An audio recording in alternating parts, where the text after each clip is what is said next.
What's up, skaters? Today we're going to be repairing some pool coping. Now there's a lot of hardcore purists out there that would say do not repair the pool coping. They think it should be a challenge, they think it should be difficult. Well, I don't necessarily disagree. I will say that if you've been blessed with a skate park, it's a good idea to maintain it. And besides, I want to do some good long grinds, and I don't want that little crack to get in the way of my grinds. So let's get to it. All right, as you can see here, we got a pretty good chunk missing out of this one here. That will definitely stop you in your tracks, okay? And that's what we don't want. We want to grind smoothly over. And we can actually just compare that one to this one next to it. Now you see here, this one is still in great condition. I mean, you can grind and go straight over this thing.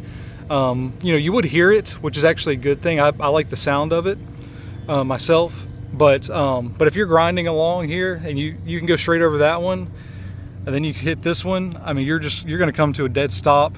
And even worst part is you might get injured, right? So we're going to fix these up, and I've got that one we just looked at. There's also a few others right here that we're going to take a look at and fix up, and we're going to get this bowl good to grind. All right, let's go over some of the tools that we need to make this happen. First, I've got a nice brush here.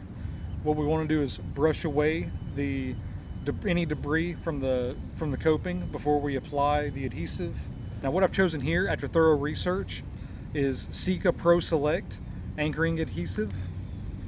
All right, this is dries quick within 15 minutes, dries strong, very good for fixing cracks. I have used this before, and I know that it works great. Got a joint knife here, or really you just need any type of spatula. You could even just use a piece of cardboard if that's all you had, but basically just something to smooth the anchoring cement over. We've got some coarse sandpaper, 80 grit. So we're going with coarse because we really want to take quite a bit off of that anchoring adhesive once it dries, because what we're trying to do is smooth it out, make it flush with the rest of the existing coping that's there. And of course, for safety, I've got some gloves. This type of thing can be really bad for your skin, so you want to protect that as much as possible. Got a knife. You're going to need a knife or something sharp to open up the anchoring cement. And of course, you need a caulk gun. We're just going to put that anchoring cement right in here, apply it straight. And finally, just a towel, just to clean up any mess that you might make. It does dry quick within 15 minutes, so we're going to apply it, smooth it over, let it set, and we'll be good to skate. All right, step one, we're gonna brush it clean. Got our brush here. Just gonna get in there as good as we can. Doesn't have to be perfect, but again, we're just removing any debris in there that can interfere with the anchoring adhesive, creating a good bond. All right, so now we're gonna go ahead and open up our anchoring adhesive. You'll see that it comes with two nozzles here. So we'll just go ahead and turn off the cap. Each of these nozzles are both the same, but what you'll see on here is that there's lines where you can cut it and you can trim it down depending on how thick you want it to apply. For this purpose, we just need probably like a medium application, so I'll probably cut it about right here, or I might cut it a little shorter first and see how that goes. But this crack's kind of big, so we'll probably cut off a couple lines down here and go ahead and apply it that way. You'll also see that it when you open it up, it's got this little clip on it, and you got the two bags. Well, inside of here, there's actually two different compounds. Well, I guess two different mixtures that form a compound. What the nozzle does is, if you look in here, it's got these little, I don't know, I guess you would call it swirly pieces in it that you're gonna cut this, put the nozzle on and squeeze it, and it actually gets mixed inside of the tube here. So another thing I would advise is that when you're applying this, it's gonna get mixed as it goes through. So the first little bit that comes through is not gonna be mixed that well, and usually it's like pretty watery. So what you wanna do is go ahead and just squirt out that first little bit until you see it forming a consistent mixture all the way through, and then you go ahead and apply it to the crack. So we'll just use a knife here, go ahead and open it up. And then once we get all that set up, we're just gonna put it into our caulk gun and we'll be good to go. All right, we've got our caulk gun all set up. I'll go ahead and start squeezing it through and show you guys what I was talking about there. So you see it's kind of black and white. It's not fully mixed. We want to let that all get out, and I'm just gonna squirt that off into the grass a little bit, and then wait for the mixture to get actually mixed, and then we'll go ahead and apply it. All right, so now you see we've got a nice solid gray colored mixture, so we're good to go. We got our caulk gun ready. We've got our scraper on hand. So what we're gonna do now, we're just gonna go ahead and apply it in there. All right, we're gonna fill it up as best we can. I would recommend going nice and slow.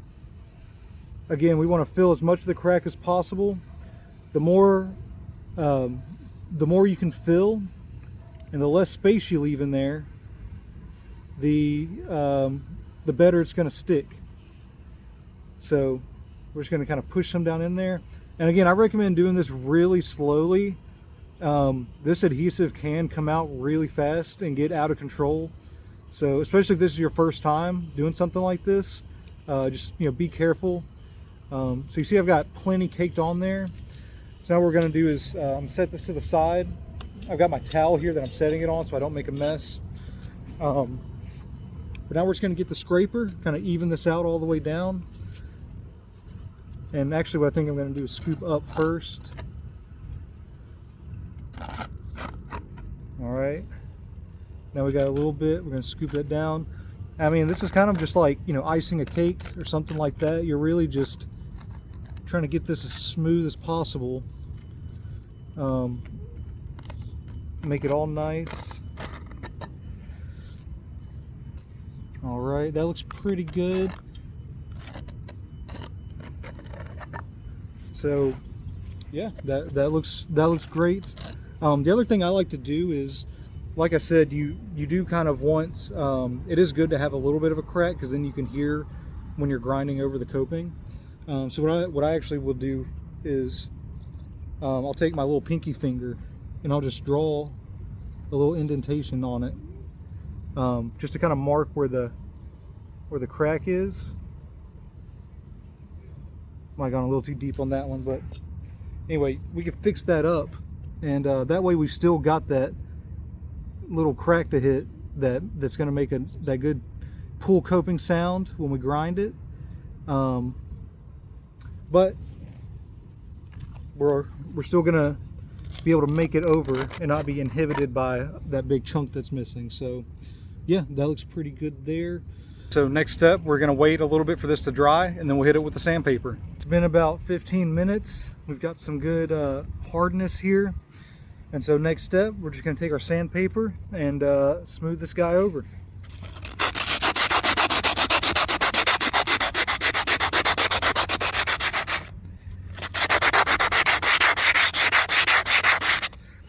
Now what we're trying to achieve here is just make it to where as we're grinding, we'll just go smoothly over without too much trouble.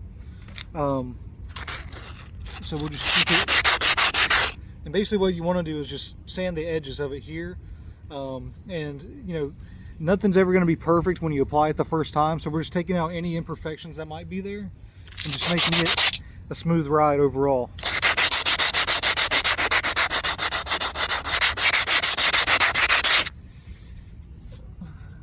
All right, I mean, that looks pretty good.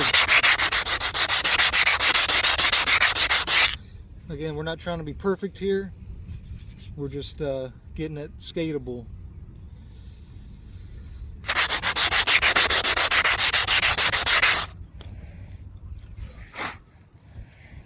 Now we're on our final step, which is to sauce the area. Here I've got some clear enamel. You can also use clear lacquer. Basically any type of clear glossy paint that you can put over the affected area to make sure that you're able to glide over it smoothly.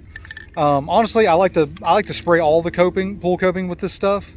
One, it helps protect it, but it also gives you a good grind. But a lot of people will speak against that. But my perspective is we're maintaining the park and we're also making it more skatable and more fun. So anyway, so we'll just put a light coat, just kind of like so. A couple sprays here.